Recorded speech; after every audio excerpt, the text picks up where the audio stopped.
You're welcome for this awesome up angle you got at me. I just honestly don't want to get pulled over while I'm cruising the streets of downtown Mexico. I'm going to introduce you today to my 2000 Mustang GT, and I'm going to tell you a little about it when I get home and get in the garage, and tonight we're going to start working on it, and then I'm going to explain some of my plans, not tell you all of them, honestly, because, well, why the fuck would I do that? And you know everything I was going to do to it, and then you'd never come back to my channel, so... Anyways, if you liked the video today, please like it, subscribe, and hit that little notification bell for me. Hope you enjoy. So this is it. This is my 2000 Mustang GT. Picked this car up for a cheap $1,300. Now, it did have racing stripes. That's one of the things I've already done to the cars. I pulled most of them off, except for right down there. And I just haven't done it yet. The car itself, like I said, it's pretty good shape. It's pretty clean. Very straight. There's like one dent in it, and it's like right there. You can kind of see it if I point at it. Check that out. Cut my finger at work today. You know, it's got the black, and you know, I know these wheels are kind of going out of style, but personally, I don't fucking care because those are like my favorite wheel ever on these cars, and a lot of you guys can disagree, a lot of you guys can agree. I don't really care. It's just my thing. Interior's all there, and pretty nice, honestly. I put the shift knob on it itself because I had that one for years, and I never had a car to put it on. So I figured, well, hell, why not? It's got like a pop-up stereo and stuff like that. It's got Bluetooth. That's the fucking key right there, man. If I can't listen to Pandora or something, it ain't worth turning the radio on. This is the worst part about the interior. This passenger seat is driver's seat is kind of ripped up. Back seats, of course, like normal, are usually pretty nice. Nobody sits back there. I mean, I've sat in the back of I used to have a 2002 Mustang GT convertible. And I sat in the back of that car from Arizona, Phoenix, all the way up to Northeast Oregon. It's about like a 19-hour drive, and it was not a good time. And in convertibles, you have less headroom than you do in the hardtops. So, under the hood, of course, we're packing the very generic 2-valve, nothing special, little short ram K&N on it. So, this is the car. This is my project. I have a lot of things planned for it. I have a lot of things in store for it. We are going to work on it tonight. First thing I'm going to do tonight is I'm going to lay down a tarp. I'm going to put up some wheel stands and or wheel ramps, sorry.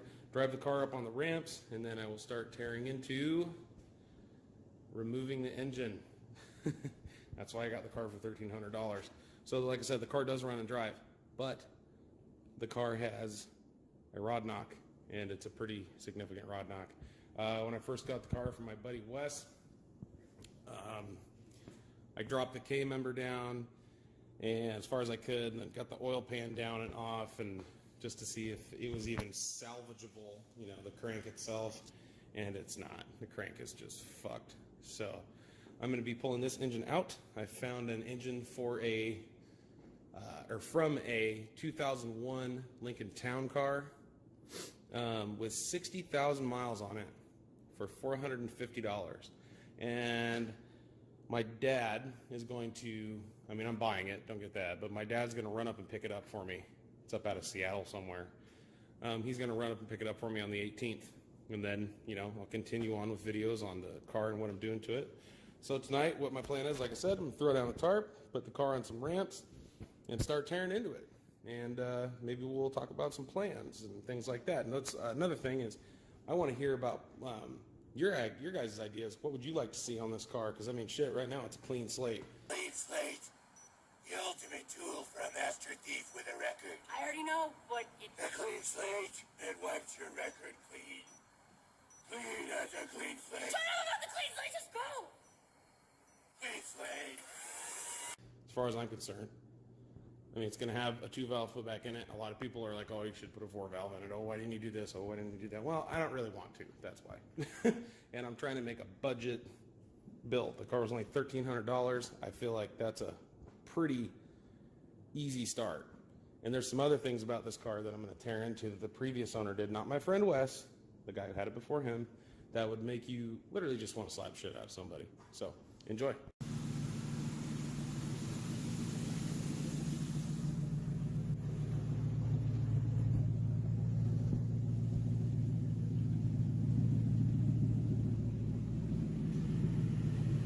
May not be able to hear the knock right now, but the second it gets up to about 1,000, 1,500 RPM, you can hear the knock pretty good.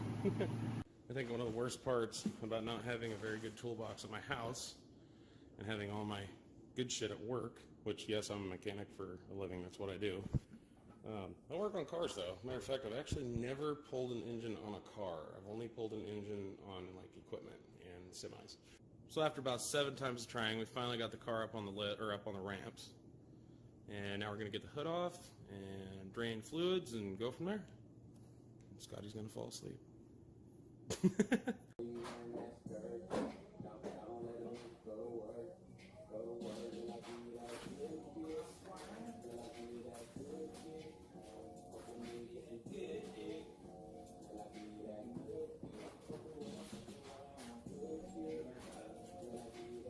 Don't touch my fucking hood.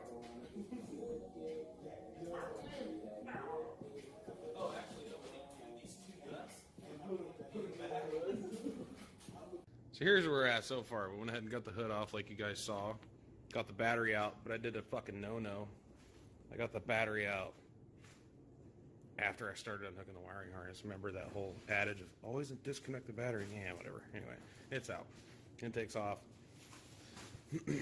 Just going through here, kind of labeling some of the stuff so I know where it goes when it goes back together. You know, color match, all this crap. Obviously, injectors and coil packs, I'm not going to worry about labeling those because once you lay the harness back down, if you have a brain in your head, it's pretty common sense where they go. They all line up pretty well. So that's where we're at now. I'm going to keep on going. Got to get these heater core lines off. Probably going to go ahead and drain, you know, obviously drain coolant first and probably drain the oil and go from there. I'm just going to drop the AC pump and I'm going to drop the power steering pump. So when I get those off, that should pretty much take care of this end of things. And then I'm going to have to get the bell housing bolts because I'm not pulling the tranny with the engine. And then the exhaust manifold bolts for like the mid pipe and everything. I'm actually going to spray some stuff on that. Everybody always uses PB Blast. Motherfucker, working hard, aren't you? I don't even know where I put it. Oh yeah, there it is. So I was either going to try PB Blast on one side, and then I was going to try CRC Freeze Off on the other side. I've had this bottle for a long time. This stuff kicks ass. And it literally goes in and breaks up rust and stuff like that. I haven't seen it tested against anything else, but I've used it several times, and the stuff's awesome. So I kind of want to see which one works better, because this car is 19 years old, and it has a stock mid-pipe, so I know it's probably never came off. I noticed when I was under the car here, so the guy that originally had this car, this is one of the things I was going to talk about, cut the stock springs, which, you know, a lot of people do that, but this guy took a little too far. In the process, he also got rid of some stuff. You notice something missing here? Like something that bolts right there and goes all the way across over to that side. Maybe has some links that go there too. Yeah, he took the fucking sway bar off. And so I just noticed this. This is all weather checked and actually cracked right there. That's sketchy. But if you go to that side, the tire's like, great. Idiots. I don't know how many of you have ever pulled a 2-valve out of a car, but apparently there's a couple bell housing bolts. Let's see if I can get that on the camera. Right. That's not focusing. Right down there where that wrench is. See, these two are just a pain in the ass to get to.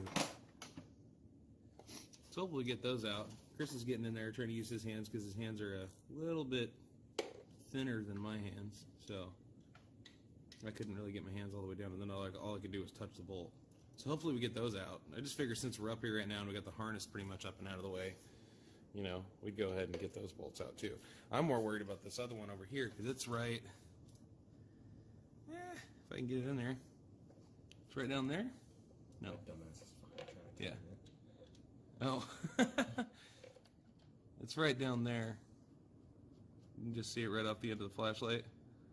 Yeah, that one down there. And so we'll get that guy, but I'm worried about this EGR tube right here being in the way. And I don't really have any access to it because it bolts into the exhaust manifold like way down under there. So, I don't know. We'll try. We're making progress though. So, yes, I took a picture. I wasn't recording. I tried recording this already and I fucked up. Anyways, what I was saying was, we got the power steering pump off, we got the AC compressor off, everything up top is disconnected. And we got the two top bell housing bolts. Those were a total bitch. I mean, not horrible, but they sucked. Anyway, so got those done. The only thing up here, I got to get that fuel line thing like I said before. So we need to undo the mid-pipe. And other than the mid-pipe, we have to do the bell housing bolts and the motor mount nuts. And then we're ready to come out. So the last installment of the video is what you saw last night. I go back to work tomorrow. Today I'm having friends over for the Super Bowl, stuff like that, so I will not be working on the car. All the installments that were on the video were from this weekend, so from Friday night on to Saturday night. So next weekend will be the next video. Next weekend I should be getting the engine out of the car. Sorry I don't videotape myself a lot in the videos or get all crazy and stuff like that. I'm new to it. I ain't got the mojo going yet for all that. We'll see how it goes. Plus, I don't know if all my friends are, there's not a lot of vlogging going on in good old northeastern Oregon that I know of. So, yeah, anyhow, I'll probably be getting the engine out next weekend. It will be pretty simple. I sprayed some PB Blast and used that freeze off on each side. So we'll see which side comes apart easier on the exhaust. So that'll be kind of a good test, I think, to throw in there. Anyways, so yeah, I know I've said this a million times. I know I'm repeating myself again, but the mid-pipe comes off. Starter needs to come out. I did forget about that last night. Starter definitely needs to come out. And let's see. I don't think I have to actually take the clutch cable off because I'm not pulling the transmission, so I don't actually think that has to go. But I might pull it anyway, just to get it out of the way. So I'm not sure yet on that. And then it's bell housing bolts, motor mount bolts. That's it. Or nuts, motor mount nuts. And then that engine will come out. I get my engine, my new engine on the 18th of September. It'll be the day it comes in, which sadly is a Monday. I will be working that day. The videos from that point on, I will be covering what I'm doing to the engine itself before it goes back in the car. Nothing crazy, honestly. A lot of cleanup, and you guys will just have to see from that point where it goes. Anyhow, I hope you guys enjoy the video. I hope that you guys subscribe to my channel and watch this, car blossom into a beautiful roadworthy Mustang again. And if you don't like it, then thumbs down it. That's fine, man. And if you got ideas for me, if you have more knowledge on this car than I do, which I'm sure a lot of people do, I'm not. I've owned some Mustangs before this one. I've only had one other New Edge, but I'm not a Mustang guru. I'm an enthusiast. I like them a lot, and I just happen to be a mechanic. So that's just pretty much what it is. I'm sure a lot of you guys have probably done more handiwork on your Mustangs than I have.